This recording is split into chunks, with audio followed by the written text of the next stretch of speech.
Hello student, আজকে electrical and electronics measurement সাবজেক্টে 4 নম্বর lecture শুরু করছি। আজকের টপিক হচ্ছে লোডিং এফেক্ট। আমি বলেছিলাম যে লাস্ট লেকচারে যে নেক্সট লেকচার হবে লোডিং এফেক্ট।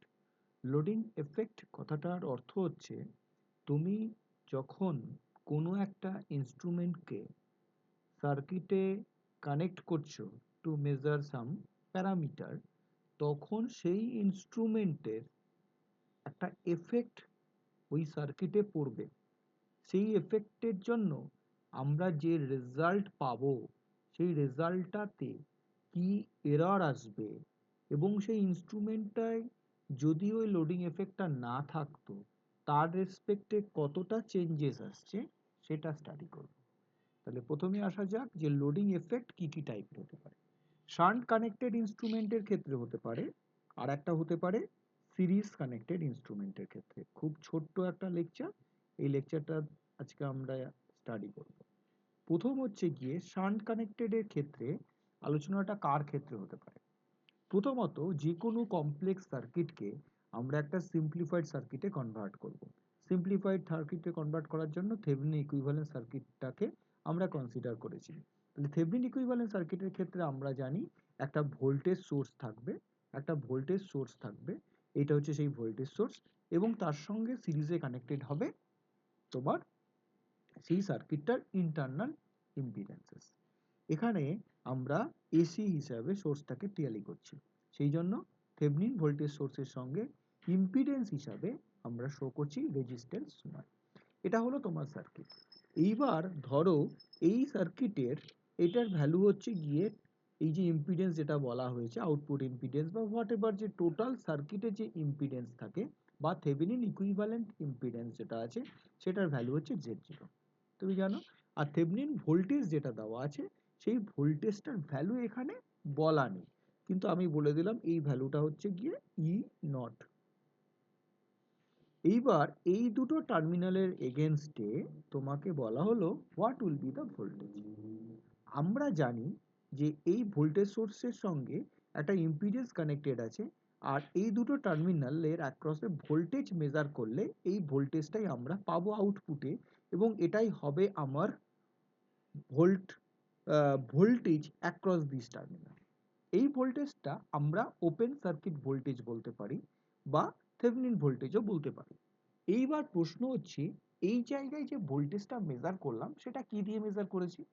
ডেফিনেটলি আমরা একটা ইনস্ট্রুমেন্ট ইউজ করেছি, সেই ইনস্ট্রুমেন্টটা কে, ভোল্ট মিটার। এই ভোল্ট মিটার যখন কানেক্ট করা হয় প্যারালালে কানেক্টেড হয়, প্যারালাল কথাটাকে আমরা শান্ট কানেকশন বলতে পারি, তাই আমরা এখানে বলেছি শান্ট কানেক্টেড ইনস্ট্রুমেন্ট। তাহলে আমি এর অ্যাক্রসে একটা ভোল্ট মিটার কানেক্ট করে ভোল্টেজ পেয়েছি। আমরা যখন ইনিশিয়ালি ভোল্টেজ পাচ্ছি E0, এই ভোল্টেজটি যখন আমরা পাচ্ছি E0, তখন মাথায় রাখতে হবে যে এই ভোল্টেজটাতে লোডিং এফেক্ট নেই। কিন্তু যদি আমরা বলি লোডিং এফেক্ট আছে, তাহলে এর অ্যাক্রসে আমি যে ইনস্ট্রুমেন্টটা কানেক্ট করব তার লোডিং এফেক্টের ইম্পিডেন্সটাকে কানেক্ট করব ওর অ্যাক্রসে। তাহলে এর অ্যাক্রসে ইম্পিডেন্সটা কানেক্ট হয়ে গেল, এই যে ইম্পিডেন্সটা এইভাবে কানেক্ট হয়ে গেল। এবার যদি ইম্পিডেন্সটা কানেক্ট হয়ে যায় তখন এই ভোল্টেজটা E0 থেকে চেঞ্জ হয়ে সেটা হবে ইএল। এই জিনিসটা আমরা এখানে একটু আর একবার একে তোমাদেরকে বোঝাবার চেষ্টা করছি। এটা হলো তোমার E0। এইবার তার সঙ্গে তোমার কানেক্টেড আছে একটা ইম্পিডেন্স Z0। এইবার এর অ্যাক্রসে তুমি যখন ভোল্টেজ মেজার করছো তখন যে ভোল্টমিটার কানেক্ট করছো তার একটা ইম্পিডেন্স কানেক্টেড হয়ে যাচ্ছে। এইবার সেই ইম্পিডেন্সটার নাম হচ্ছে ZL। এবার বলা হলো এর অ্যাক্রসে ভোল্টেজটা কত, এর অ্যাক্রসে ভোল্টেজটা কত। এবার কমন সেন্স কি বলে, আগে আমি যখন এটাকে লোডিং এফেক্টকে নেগলেক্ট করে মেজার করেছি তখন পেয়েছি E0, এখন পাবো ইএল। এই ইএলটা কিভাবে পাবো, সেই জন্য তোমাকে কি করতে হবে, অন্য কালারে পেন ইউজ করছি, তোমাকে প্রথমে কি করতে হবে, এর মধ্যে একটা কেভিএল অ্যাপ্লাই করে কারেন্ট ক্যালকুলেট করতে হবে, বা কেভিএল অ্যাপ্লাই করো বা হোয়াট এভার ওহমস এর ল। অ্যাপ্লাই করে এখানে কারেন্ট বার করো। এই কারেন্টটা কি করে বার করা যেতে পারে? এটা খুব simple way, voltage divided by total impedance. Voltage কত? E naught. কারেন্ট বার করার জন্য টোটাল ইম্পিডেন্স কত? Z naught. আর কত? Z L. এটা বেরিয়ে গেল তোমার কত কারেন্ট। এই কারেন্টের ভ্যালুটা হয়ে গেল আই। এই কারেন্টটা ক্যালকুলেট হয়ে যাওয়ার পর তোমাকে বের করতে হবে এর অ্যাক্রসে কত ভোল্টেজ, তাই তো? তার মানে সিম্পল ব্যাপার, এই কারেন্টটা বের করেছো, এবার জেডএল দিয়ে গুণ করে দাও, that will be the value of V. আর সেটাকেই বলা হচ্ছে ইএল। তাহলে আমার ইএলটা কত? ইএলটা কত? I into ZL. এটাই তো ইএল, ভিটাই তো ইএল। এইটা পাওয়া গেল। এই প্রসেস এবার করতে পারো, বা এইখানে যে প্রসেসটা বলেছি সেটাও করতে পারো। কিভাবে করতে পারো? আমরা এইখানকার ভোল্টেজে এর ভোল্টেজ বার করতে চাইছি, তুমি এই টোটাল ভোল্টেজ থেকে এই ভোল্টেজটাকে বাদ দিয়ে দাও, তাতেও তুমি এই ভোল্টেজটা পাবে। এই টোটাল যে ভোল্টেজটা আছে তার রেসপেক্টে এইখানকার ড্রপ বাদ দাও, তাতেও পেতে পারো। এটাই এখানে করা আছে। তোমরা এটা ফলো করতে পারো, আবার এটাও ফলো করতে পারো। প্রসেসটা কি? লোডিং এফেক্টের সময় শান্ট কানেক্টেড ইনস্ট্রুমেন্টের ক্ষেত্রে কারেন্ট বার করে লোডিং এফেক্টের ইম্পিডেন্সের জন্য যে ড্রপ হবে, that will be the voltage across this element. ওই যে এলিমেন্টে ইউজ করছো, যে প্যারামিটার মেজার করার জন্য যে তুমি ইনস্ট্রুমেন্টে ইউজ করছো, তার অ্যাক্রসে ভোল্টেজটা কমে যাবে। এই ভোল্টেজটা যেটা পাবে, সেই ভোল্টেজটা ইনিশিয়াল ভোল্টেজের সঙ্গে ডিফার করে যেটা পাওয়া যাচ্ছে, that will be the percentage of loading error. কিভাবে করা হচ্ছে? Modulus of EL minus E not by E not into 100। EL minus E not by E not, এখানে যে ভ্যালুটা আমরা পাবো, definitely negative percentage of loading error পাবো। তাতে কোনো সমস্যা নেই, ফর্মুলাটা এটাকে মেমোরাইজ করো। এটা হয়ে গেল তোমার শান্ট কানেক্টেড ইনস্ট্রুমেন্টের ক্ষেত্রে প্রবলেম। এবার চলে আসা যাক সিরিজ। নিউমারিক্যালটা তারপর করছি। সিরিজ কানেক্টেড এর ক্ষেত্রে কি আছে? সিরিজ কানেক্টেড এর ক্ষেত্রে প্রথমত জানতে হবে যে সিরিজ কানেক্টেড ইনস্ট্রুমেন্ট কোনটা হবে। সিরিজ কানেক্টেড ইনস্ট্রুমেন্ট হবে অ্যামিটার। এবার দেখা যাক আগের মতোই সার্কিট, একটা কমপ্লেক্স সার্কিটকে থেভনিন হিসাবে ট্রিট করছি। এইবার যখন আমি এইভাবে দেখছি, এখানে আমি এটা কারেন্ট মেজার করছি, সেই কারেন্টটা হচ্ছে উইদাউট লোডিং এফেক্ট। এই আই নট যেটা পাচ্ছ উইদাউট লোডিং এফেক্ট। এইবার লোডিং এফেক্ট কি ইনক্লুড করেছি? লোডিং এফেক্ট ইনক্লুড করা মানে লোডিং ইম্পিডেন্স চলে আসবে। যেই জেডএল চলে এলো, আর আই নট আগে হবে না, এখন হবে আইএল। কি করে আইএল বার করবে? খুব সিম্পল, যে ভোল্টেজটা তুমি পাচ্ছে সেই voltage E naught divided by total impedance কত? Z zero plus Z L. এটা হলো ইএল। আর আই নটটা কি ছিল? আই নটটা ছিল হচ্ছে গিয়ে ই জিরো, যে voltage divided by Z zero. এটা আমার ইস্যু নয়, আমি তবু বলে রাখলাম এখানে আই নট আর এখানে তোমার আইএল। এই দুটো থেকে ডেফিনেটলি দেখতে পাচ্ছ একটা ডিফারেন্স আসছে, এই ভ্যালুটা ডেফিনেটলি কম, মানে IL always less than I naught. কারণ নিউমারেটারে এখানে আছে Z L plus Z zero, আর এখানে আছে শুধু জেড জিরো।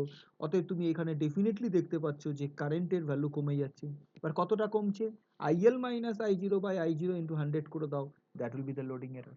ব্যাপারটা বোঝানো এটা হচ্ছে, যখন লোডিং এফেক্ট কনসিডার করছো, তখন সেই ইনস্ট্রুমেন্টের একটা ইম্পিডেন্সের ভ্যালু সার্কিটে কনসিডার করা হচ্ছে, তাতে কিন্তু ডিফারেন্স পাচ্ছি। যখন শান্ট কানেক্টেড করা হচ্ছে, কারেন্ট ক্যালকুলেট করে কারেন্ট দিয়ে ওই প্যারামিটারের অ্যাক্রসে ড্রপ মেজার করছো, ওটা শান্টের ক্ষেত্রে। সিরিজের ক্ষেত্রে কি করছো? শুধুমাত্র কারেন্টের ডিফারেন্সটাকে ব্যবহার করলেই চলছে, এখানে ড্রপের প্রয়োজন নেই। এটা গেল সিরিজ কানেক্টেড ইনস্ট্রুমেন্টের লোডিং এফেক্ট। এবার চলে আসা যাক নিউমারিক্যালটা কি বলছে। নিউমারিক্যালটা একটু ভালো করে স্টাডি। প্রথমত হচ্ছে গিয়ে এখানে কিন্তু অ্যামিটার ভোল্টমিটার বলেই কিন্তু সিম্পল অঙ্ক দেয়নি। শান্ট কানেক্টেড মানে আমি অ্যামিটার বলেছি, আর সিরিজ কানেক্টেড মানে ভোল্টমিটার বলি। সিরিজ কানেক্টেড মানে শান্ট কানেক্টেড মানে আমি ভোল্টমিটার বলেছি, সিরিজ কানেক্টেড মানে কিন্তু অ্যামিটার বলছি। কিন্তু এখানে কিন্তু ইউজ করেছে অসিলোস্কোপ, ভালো করে বোঝো। অ্যান অসিলোস্কোপ, যেটাকে আবার বলা হয় CRO, cathode ray oscilloscope, having an output resistance of 1 meg ohm shunted by 50 picofarad capacitance is connected across a circuit having an output resistance of 10 kilo ohm if the open circuit voltage is 1 volt peak For a sinusoidal AC source, calculate percentage of loading effect error of voltage measured when the frequency is 100 kilohertz in the 1 megahertz. এটাই জানতে চেয়েছে। প্রথমত বোঝার চেষ্টা করতে হবে যে সিআরওর loading এফেক্টের ইম্পিডেন্সের value কত। সিআরওর লোডিং এফেক্টের ইম্পিডেন্সের ভ্যালু হচ্ছে 1 mega ohm shunted by a 50 picofarad capacitance. তার মানে তোমার সার্কিটটা যদি এটা শান্ট কানেক্টেড হয়, আমার এখানে একটা সোর্স আছে, তার একটা ইম্পিডেন্স আছে, এবার আমার অসিলোস্কোপটা হচ্ছে একটা ইম্পিডেন্স থাকবে, মানে একটা রেজিস্ট্যান্স থাকছে, শান্টেড রেজিস্ট্যান্স, তার সঙ্গে একটা ক্যাপাসিটর। এটা হচ্ছে আগের মতো জেড নট, এটা হচ্ছে ই নট, আর এদের যে simultaneous effect that will be Z L. Z এলটা তোমাকে বার করতে হবে। এই রেজিস্ট্যান্সটার ভ্যালু বলা আছে 1 মেগাওহম, এই ক্যাপাসিটরের ভ্যালু বলা আছে পিকোফ্যারাড। দুটো এলিমেন্ট প্যারালালে থাকলে, দুটো এলিমেন্ট প্যারালালে থাকলে তার ইকুইভ্যালেন্ট জেডএল এর ভ্যালু ক্যালকুলেট করতে হয় কিভাবে, এটা কিন্তু এখানকার আলোচ্য বিষয় নয়।